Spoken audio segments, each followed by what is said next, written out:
Imagine growing up in a pool hall, but not being allowed to play. That was TP's reality growing up in his family's pool hall, Lucky Shot Billiards. Join us as we uncover the fascinating origin stories of Tan and TP Tran and how their shared passion for pool, despite their different paths, has shaped their lives and relationship. You won't want to miss their insights on strategy, pressure, and the unique dynamics of playing in high-stakes matches. We hope you enjoy. Welcome, everyone, to the next edition of the Lucky Breaks podcast. I'm your host, Sue Lueder, and today I'm here with TP Tran and Tan Tran. And we're here at the Lucky Shot Pool Hall to bring you an episode about these two amazing players and a father-son duo. Welcome, everyone. Thank you, Sue. First and foremost, Lucky Shot Billiards, really thank you for the opportunity for you to come out and have a podcast with TP and myself, and for us to share some of our thought about how pool impact our lives as father and son, and also as a players. Yes. I appreciate all the effort, and thank you for the opportunity. Wow. Yeah, thank you for making time for us. Yeah. And excited to see what you guys bring for content. Yeah, nice. All right, well, let's start with a little bit of an origin story. Tan, why don't you get us started? Tell us a little bit about how you started playing pool. This is a long story, but I will make it short. Okay. So I played pool since I was 15. That's been over 40 years since I played. And I played different kind of pool. I was doing billiards, 8-ball, carom, 9-ball, 10-ball, one pocket, etc. for a long time. I did that during my teenager years and get addicted to the game just because there's so many variations of any particular shots on the table. I was always an angles type of, engineering type my guy. So what intrigued me is the geometries and the interaction with the balls and the angle and the spin. So that's how I get started. And then I carried through my college years, and then I was a collegial champions for a number of years. Oh, wow. But I know the addiction level, because if you are competitors and if you have a engineering mind that really want to get down to the logic of things, this thing's very addictive. And that's the reason I didn't want TB to get started, because it could, take a ripple effect and take you on a different path of life. Yeah, you can go down the rabbit hole and be in the pool hall all day long. Yep. Well, and here we are. And here we are. All right, TP, your turn.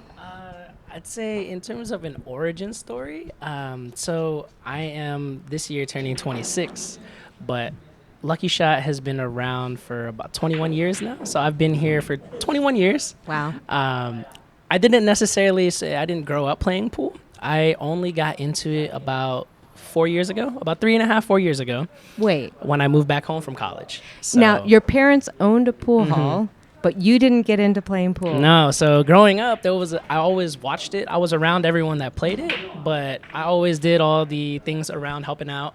But I never got into playing pool. That was, I think, one of our biggest rules in the house growing up was you don't play pool. Wow. You work in a pool hall, you help out, but you don't play pool. So after I graduated college and I moved back to the Bay Area, became an adult, and I was like, I kind of need an adult hobby. So I was like, oh, well, I'm at the shop every day. I might as well start actually learning how to play pool. And so now we're here. Well, and they're not the boss of you anymore, right? Or similar. That's awesome. Or similar. Well, okay. So in 4 short years, you have become a skill level 9 in the APA. How'd that happen? I mean, is it just natural? Has your dad been teaching you? How'd that happen? I would say so in 4 years, definitely a lot of help from the old guy. A lot of how-to, and then a lot of hours spent into it. I think a big thing that kind of pushed it to happen, or I'd say like a catalyst, was moving back and all my friends from college being still in the Los Angeles area.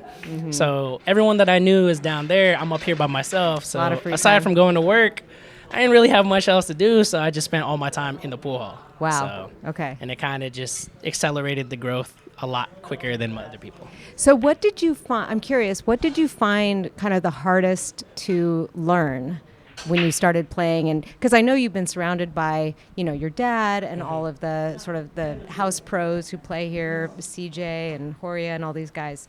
What did you find the most difficult to master? I think in terms of pool-wise, the hardest thing was bad habits, like picking up my bad habits, or at least their bad habits, and kind of just incorporating it into my own. Yeah. Relearning how to shoot and really play pool the right way versus just watching somebody else do it was my hardest, I think, trials and tribulations. Yeah. For sure. What did you learn from your dad? Like, what's the pool skill that your dad taught you that really stands out? I think the biggest thing that he taught me in terms of pool, and if anything, it encompasses more than just pool, but if anything else, push comes to shove, is when it comes to competing and playing pool, it's okay to lose to them on a technical basis, but don't let somebody really outthink you. Because if you can outthink you, then you're already lost. But if you can find the way to put the pieces together, you could figure something out and put things together and string it along. Yeah. So I think it was definitely telling. This past year for Masters, I went on a crippled leg and I was in a wheelchair. But a lot of the matches I played, I was able, even though physically constrained, just really outthink whoever I was playing and kind of put it together. And I think it was a good father-son moment in the aftermath. Yeah. Well, that reminds me of what Tan said about the engineering aspect of the game, meaning there is so much physics and math and geometry involved. So do you have an engineering background, either of you? Yeah? Tell us more. So I'm a comp sci major and also a math major. So I got a double degree from math and comp sci undergrad. I got my MBA, and I was in the tech industry for over 35 years. Wow. Working at the technical level, and I was a director of engineering for a number of years, and now I'm moving on to do program management. But the techie side of me, not only so much of that, but here's the thing what's interesting about pool is you can take your technical background and be able to create. So creativity is a big part of the game. Yeah. Pool will allow you to do so many different things on the table.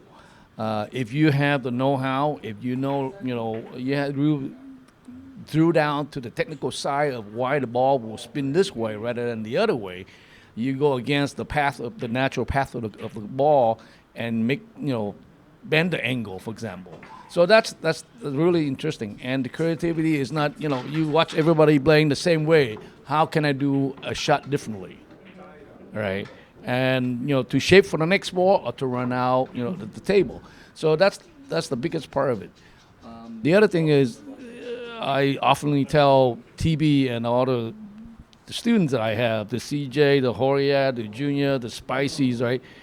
I'm okay if your opponent outshoot you. I'm fine with that because they put in more time, the more effort, they better skill. Mm-hmm. But I'm not okay if they outthink you. Yeah. Right? Yeah. And that's all come down to, beside the technical skill, you have to put your mind to it, the strategies. Right, and you watch how I play the street pool things, right? Mm-hmm. It's all about strategy. It's not about, somewhat shot makings, but it's a lot of strategy involved, how, to play a shot or how to safety your opponent, etc. So that's what I try to articulate to all these guys. And I'm happy that every one of them, TB included, have come a long way from where they were started. Yeah, that's amazing. I've been thinking a lot about the game of pool, almost like chess, in a way, because there's so many pieces on the board. I mean, obviously there's more, more patterns and things, but something about thinking about the whole game as a chess game has made me think beyond a single shot. Gotcha. And so this makes a lot of sense. Gotcha. Yeah. Funny enough, I'm the contrary. I am the contrast, definitely. I do not have a technical background whatsoever. Yeah. Schooling-wise, professionally, not at all. What'd you study in school? I studied business, so I'm a business major. Okay. I'm also about to complete my MBA program. Oh, nice. So in the management space, but in terms of an actual engineering technical background, absolutely not. Wow. Okay. When it comes to the pool aspect of it, though, putting it all together for me, I'm definitely a fluidity-based person, and because of I guess, an extensive sports background, I had really good hand-eye coordination. Yeah. So putting that together on top of the freeness and openness of the fluidity portion of pool allows for the creativity to kind of just flow. So I wouldn't say I'm technically sound when it comes to the game of pool, but I definitely have a rhythm-based game, and it kind of translated and progressed over the years to slow down, but definitely had to bridge the gap at some point. Yeah, yeah. Now, each of you, what is your favorite variation of pool? Is it 8-ball, 9-ball, straight pool, 10-ball? Any favorites? For me, it's straight pool. Yeah. I definitely would say 9-ball for myself. Yeah. All right. So I know you both are coming up on the U.S. Amateurs Qualifier, which is being played at Lucky Shot Billiards. And tell me a little bit about that format. I played in it once ages ago, but I forgot. Okay. So the U.S. Amateur Qualifier is an open format. I think APA offers a variation of that for Sunday Masters or a Masters division, but it's race to 7 even, no handicap. You play a combination of both 8-ball and 9-ball. So Okay. You play 5 games of 8-ball, 8 games of 9-ball, first to 7. You can push out traditional 9-ball, and you can also, jump cues are allowed. And I guess the way it works in terms of the U.S. Amateur, as far as I know, is you play a qualifier at any of the host locations. There's only, I believe, select host locations per geographical region. If you win that qualifier, you get sent to play in the national. In Florida, right? In Florida, traditionally, but this year they moved it to the Westgate in Las Vegas. Oh, in wow, November. that's close. It's really close. Yeah. And then if you were to win that, I think you get the grand scheme of the whole trophy and the commercials and etc. And the money, right? And the money. So. Okay. Some money. Some money. Yeah, so, but here's the thing. What we like about the U.S. Amateur format is a combination of 8-ball and 9-ball. Similar to our Master Division type of gameplay. And it is the true 9-ball. It's not an APA 9-ball type of format. So that allows you to excel in every aspect of the game. The requirement to win in such a high level tournament is, for 8-ball, is a strategy game. Yeah. Right. You got to play your strategy. You got to pick, which ball to run out, which ball to keep on the table when it comes down to the last few balls. 8-ball, being a common final ball, right? But when you switch over 9-ball, it's more about the stroke, the techniques, how you bang, how you move the cue ball around the table to get shape for the next ball because you have less ball. So it's a combination of both skill set. On top of that, the strategy, even 9-ball nowadays, you watch the WNT tournaments lately, the Whirlpool in Dubai, it's a lot of strategy involved. People just don't come down and shoot the ball the way they used to shoot anymore. If a hard shot, less than 60% of making it, instead of forcing it, they just try to strategize it with the defense of a safety, a hook or whatever it is, right? Yeah. And then force the opponent to jump or to kick at it. So it's a very complete type of format that I think is very beneficial for all the players. So I'm curious, for each of you, what do you think is the kind of the superpower you're going to bring to this competition? TP, you go first. Superpower in terms of at least the U.S. amateurs, I think I have home court advantage. I think that's my biggest superpower.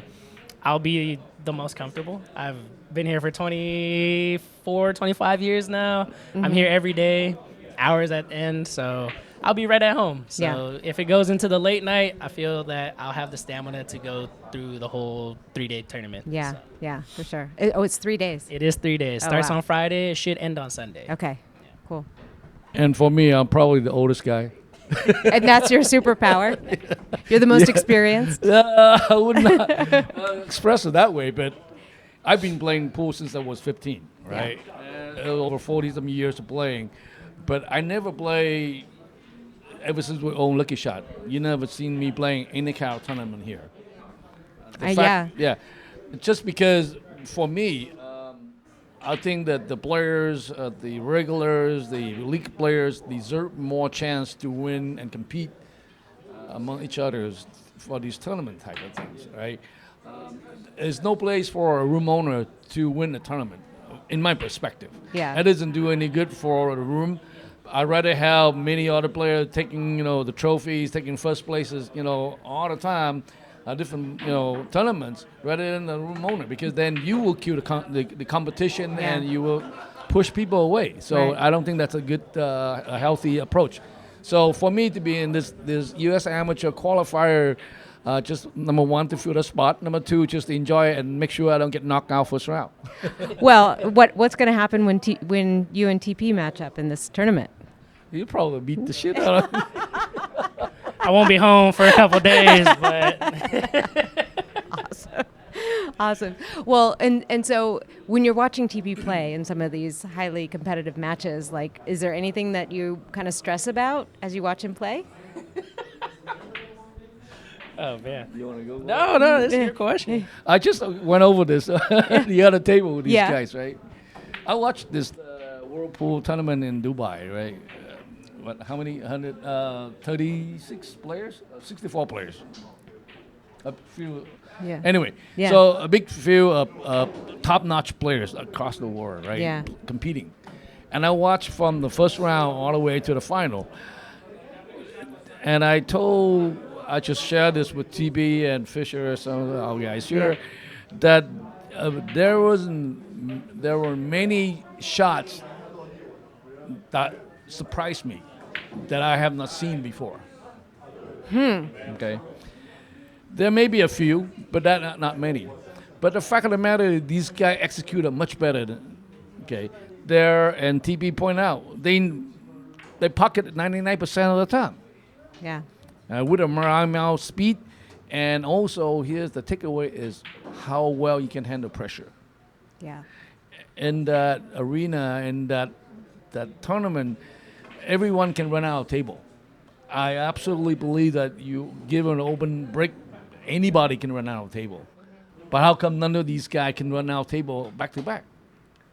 Because the amount of pressure. You miss a shot, your opponent will it's surely. All up here, right? Yeah. So it's learning how to cope with pressure. And as you and I, we're in the tech world, we're coping with pressure every day. So to me, it's normal, but for other, maybe not. Yeah. Okay. So TP, how are you going to handle the pressure? Honestly, it's not as bad. I think when it comes to pool, at least, me and handling pressure hasn't been an issue in the last couple of years. Yeah. I think I have more of a dilemma with taking things for granted than actually handling pressure, at least as a player, and it comes of playing larger tournaments and playing for money and whatnot. Over the years, I've learned that my bad habit is I fall back on taking things for granted and kind of just laying off the gas. But in terms of handling pressure, I do all right. Just because of the context of out of pool scenarios that happen in my day to day. Yeah. Things are a lot easier when it comes to pool. I'm like, it's just a game. Like I could do this. Everything's easy after the day Right. stuff. Yeah. Got it. I feel like I might be a little bit of the opposite because at least for me, I don't play a lot. So when I do play, my expectations are quite high, but I need to play more. So I think you guys are playing many, many more hours, right? No? How many hours? In terms of playing pool a week, I used to play probably 5-6 days out of the week, but now I think maybe 2 days out of the week. So Okay. I play on Mondays for my APA 9-ball team for league, and then aside from that, maybe occasionally Friday tournaments. Now, are you putting in the extra hours to prep for this U.S. Amateurs? And when is the U.S. Amateurs, by the way? So U.S. Amateurs is September 19th through the 21st. Okay. So in about a month and a half from my way. Okay. But I do I've cranked up the table time hours, definitely. Okay. So doing actual drills and getting my table time in, I'll put about 3-4 hours a day, 4 or 5 days a week. Nice. All right. So Tan, tell me what has TP taught you about the game of pool? Well, TP taught me a very unique way about pool.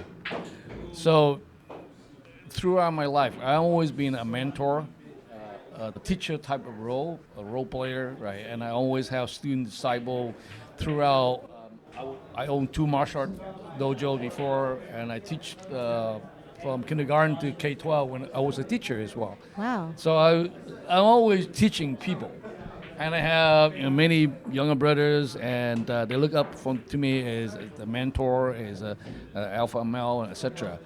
And I give in live lesson as well as many things, engineering as well, and I have some point in time over 100 engineer report to me. So always a leader that giving instructions, giving order.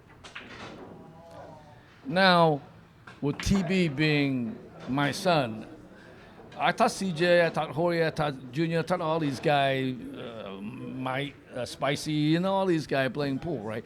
When I teach them, it's a different feedback I get from them because I'm very demanding. I demand for myself. No kidding. No kidding. For everyone, right? I'm very Absolutely. demanding. So what I found out is, ever since TB came back from college, he told me, Dad, I want to play an ABA. And he was never allowed to play ABA before he went to college. And I say, when you finish your school, you can get in the league, whatever. He came back, say, I want to play ABA. I want to go to compete in Vegas. I said, okay, now, I grant your wish.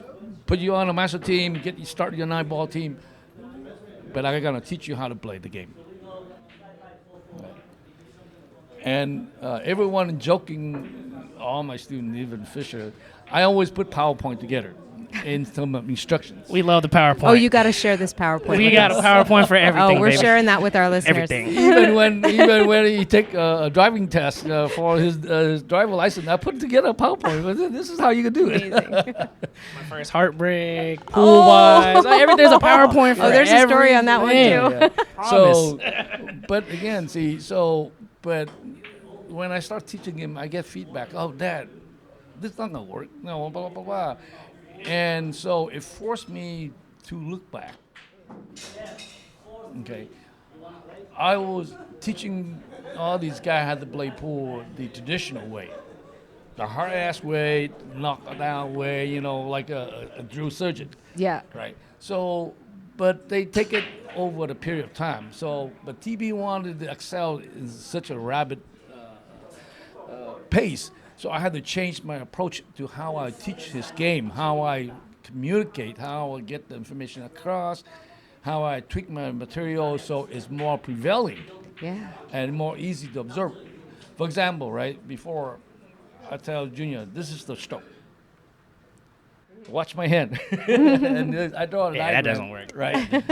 Yeah. If you put enough time in there, you finally catch it, and I keep watching them do over and correct them little bits, right? yeah.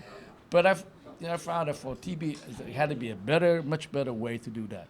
So in the diagram, and the PowerPoint diagram, I draw not just only the shot, not a diagram itself on the table, but what you do with all the variables. For example, what you do with your backhand, what you do with your shoulder, what you do with your front leg, the stance and your bridge, and etc. All that taken into account, and I transfer that knowledge to him, and that's how he excels such a fast pace. So fast, yeah. Wow. And what's that sort of key lesson that you've got from your dad? I'd say in terms of with the pool system in place, I think looking at it in a grander scheme of just like the mechanisms, it definitely helped me close the gap. So as soon as I moved back home from school and I had all the guys around the shop like, oh, you should do this, that, and the third. I was like, no, this isn't going to work. My dad says. It wasn't even my dad said, at least not for me. It was more of, okay, like you did all this and it's been 20 years and you're stuck. Like this is where you're at. I'm going to do this in 4 years and I'm going to get it done. So I think my first season in the APA, I went from a 3 to a 7, just first like 6 weeks. I can't imagine you as a 3. That's crazy. Right. It was a very I feel bad for that opponent. I felt bad too. But I think him grouping it together and being able to visualize all the technical things on a plane scale definitely helped it click. And also because I was coming fresh off of my undergrad and a double majored during COVID. So I was fresh into the whole PowerPoint, learning things via slide deck and Zoom University. Yeah. So it clicked a lot easier being able to visualize and see it than to have it in person. I'm like, anatomically, you're 5'4" on a good day. I'm 6 foot. Like you showing me things, it's not going to work unless I see it in a diagram. Yeah. So. Yeah. Cool. Cool. Well, and then, you and your wife own this pool hall. How has the pool hall kind of shaped your relationship? He's been working in the pool hall for a long time. Are you going to be working in the pool hall for a while? Like, how do you see the pool hall What do you mean? in your family? With TB and I? Yeah, Or? yeah. Well, here's the thing. It's kind of a backdrop. The thing is, I start TBL the right way, at least in my perspective, in my trend of thought, right? He came here to work when he was still in high school. I say every summer he's allowed to come into work. He work as a worker. Just like any other worker. Just like anyone that helping out. He do the trash, he take out the beers, he do mop the... I brush mean tables. Brush tables, etc., right? Yeah. And just so that you appreciate what it means to be, number one, own a pool hall. Number two is a player. And number three is a business, owner. What a different aspect of life and the elements you have to go through and to appreciate what you have, right? And he done all that, just like Junior, like CJ, right? Brush table all the time, dump the trash, clean the bathroom, do all the mundane things, polish the ball, Yeah. etc. So I think that give him perspective, a perspective that I think most kids who parents own business may not have that because you tend to spoil your kids. Yeah. Right? And I think all parents do. We want the best for them. But for me, I'm a hard knock school, so you learn it by School of hard knocks, baby. School of hard knocks. The hard way, nothing given, right? Yeah. He wasn't given. He didn't even have his pool cue. I don't even give him any. Yeah. You started at 15, but you didn't let him start until he was... Not until I was 21, That's 22. fascinating. 22 years old. Yeah. So. Well, I'm really excited to find out how you both do in this U.S. Amateurs tournament. What is sort of a standout memory from a pool tournament or a pool event for both of you? Tan, let's start with you. From your sort of long career playing pool, is there a memory, a competition, a professional you played that you hustled out of $100 or something? I don't know. No. So I don't know how well this go, right? I'm a gambler. I was a gambler. I was a hustler for pool. Yeah. And throughout my college years, right, I was so poor. Wait, so you weren't good at it? No, I was good. I was good, but I was so poor that every weekend, right, I went to school at a small town, right? Every weekend I hit the local bars. Yeah. To hustle so I can buy beers. Wow. Yep. Right. So for the 4 years that I went undergrad, right, every weekend we were so poor and a bunch of friends together, right, and let's go to the bar. Yeah. And we borrow $5. Don't worry, I'll get you a drink. I'll get you pictures, and we do that, for so many years. But see, and that's the reason I forbid that TV to start early, because I take you to the wrong path. Yeah, yeah. Right, because I hang out with the bars all the time with all the people, and they're good players, but they're may not have the right direction in life and blah blah. Yeah. And they can rub onto you. Yeah. So that's the reason. Well, I'm curious how you think the world of pool is today, because I guess this is how I experience pool today. This is such a respectable place. It's a beautiful place. You maintain all the equipment so well. It's not like the seedy pool halls of the past. Yeah. Yeah. So when we first bought Lucky Shot, and I promised T, my wife, and say, we'll make this not a typical pool hall. There's no hustling, there's no gambling, there's no drugs, none of that here. We keep it clean, and we want to promote the game as an art. And you can see that throughout my students, right? They play the game with such an artistic mind and whatever they can do. And, being very polite about it, right? You lose a match, make sure you shake your opponent's hands. Yeah. There's no fighting. There's right? no arguing. And don't cuss. You can take your frustration outside, walk out, scream, do Oh, whatever. I've gone upstairs. I've sat on that bench outside Friday night tournament and just no, Yeah. not at all. But Yeah. definitely. But society has opened up bad connotation from pool hall is no longer present. Now Yeah. you see many pool tournaments, young people, couples, male, female, start playing pool, want to Yeah. learn more about playing pool, even old people. Yeah. I have students that came in for the last few months. She's in the 80s, retired. She said, I watch so much pool. I love to learn. Can you teach me? Yeah. I said, sure, right? If you're willing to learn, I'll be able to teach you. Yeah. And her grandkid is only 16 years old. I'll teach her too, I right? love it. So it's a much better vibe. Yeah, I agree. And the scenario has changed so much. I think the WNT have taken it to the next level beside the ABA and the BCA leagues and all that. Yeah, I love it. All right, TP, how about you? What's sort of that standout memory from your pool career? So in terms of my standout memory, I think my biggest one, it was probably earlier this year. It was, I think, a passing of the torch moment. It was finally one of those a long time coming. I finally got recognized, at least in-house with all the guys, the CJs, the Horias. Yeah. It was, so for the last year and a half, I kind of phased out of APA. I got all the individual accomplishments I wanted. I won all the plaques, won all the trophies. I just can't bring a team to Vegas. That's my one knock. But this year, I started playing more on the pro circuit tournaments, the West Coast Tour. Oh, fantastic. Or the ones in Sacramento, or I was in San Diego. So I think my biggest tournament this year, at least, was in San Diego earlier. I think it was in March or Okay. April. But I think my standout moment, and that was my passing of the torch. They were like, all right, it's his time now. I played in a field of 90, I think, at OnQ in La Mesa. Yeah. And I ended up placing top 17 out of 90. And Wow. I played it, the field was strong. It was 650 plus Fargo. And I was like, okay, I can hang, Yeah. I still got a little game in me. I love it. So I think I played all day, and I was one away from the money, and I was like, I did pretty good. That is good.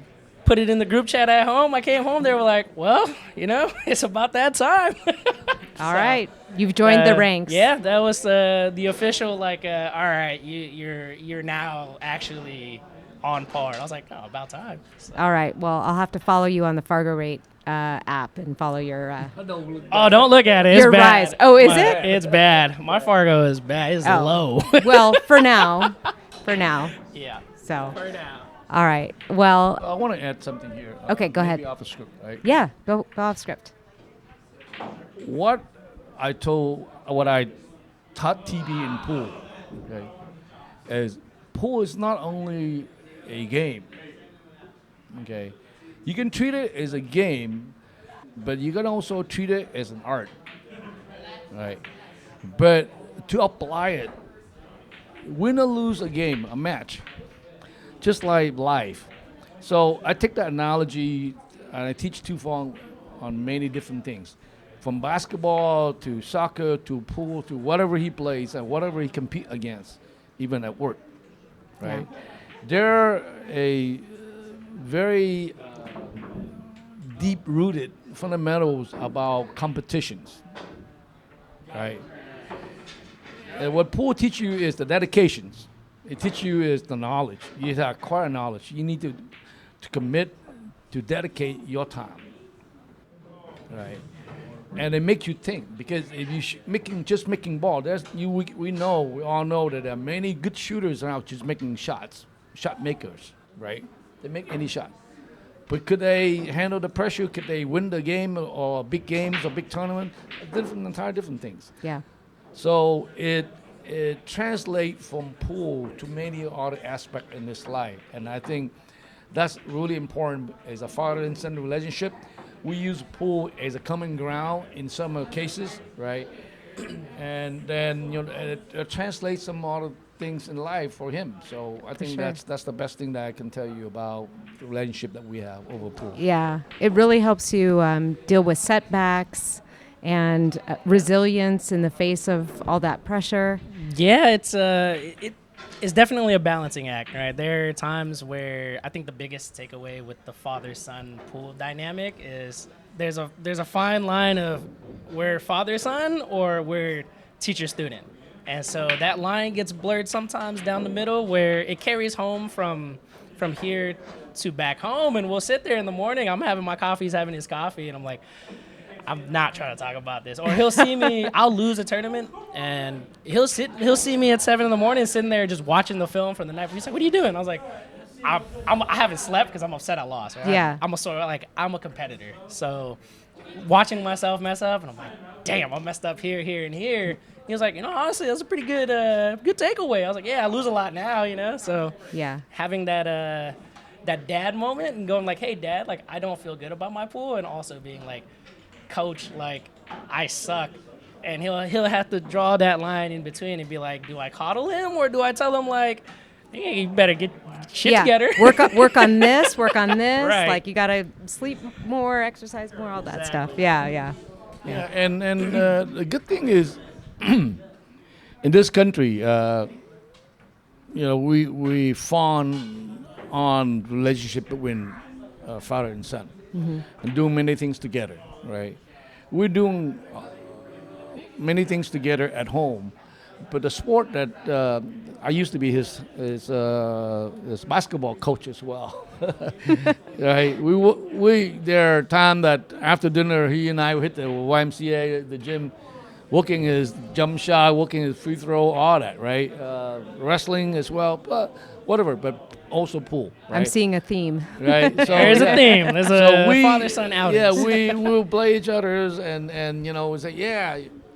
And I feel right now he's probably better than me because I don't put as much. Got it on camera. Hold on. Way better Hold than on. me, right? But again, how well can you handle yourself? Yeah. Right. Beyond pool, if you lose badly, right, you're gonna cry about for the next 3 months, or you're gonna walk out there, shout it out, and come back and take on the next Get back game. on the horse. Yeah. Back on a horse. Yeah. But you have to analyze your own game. Yeah. And that's why I think that the biggest takeaway from the Tu Phong Gat is pool is a media where he learned how to take away from mistakes, from defeat, from whatever it is throw at him, and apply it through in many aspects in life. Yeah. It totally applies. Totally applies. Wow. Well, this was a really awesome conversation. I learned a lot. And I have to say, Tan, you have taught me, even though you didn't know necessarily, but I will remember the lesson you taught me many years ago. And I really appreciate you both coming on the podcast and talking with us about this. Of course. Thanks for having us. Yeah. Thank you for having us. Yeah. Appreciate it. And thanks, everyone. We'll see you next time. That wraps up another episode. A big thank you to our guest for joining us today and sharing their story. If you want to connect with our guest, their contact info can be found in the show notes for this episode. Also, please show your support by liking and subscribing. We hope you enjoyed this episode of the Lucky Breaks podcast. You can find more episodes at youtube.com/@luckybreaks-podcast or by searching for Lucky Breaks on your favorite podcast player. This episode was produced by Sue Lueder, Aaron Schulman, and Beth Jung. Thank you for your support. Sign up to be a guest on a future episode from our YouTube channel page.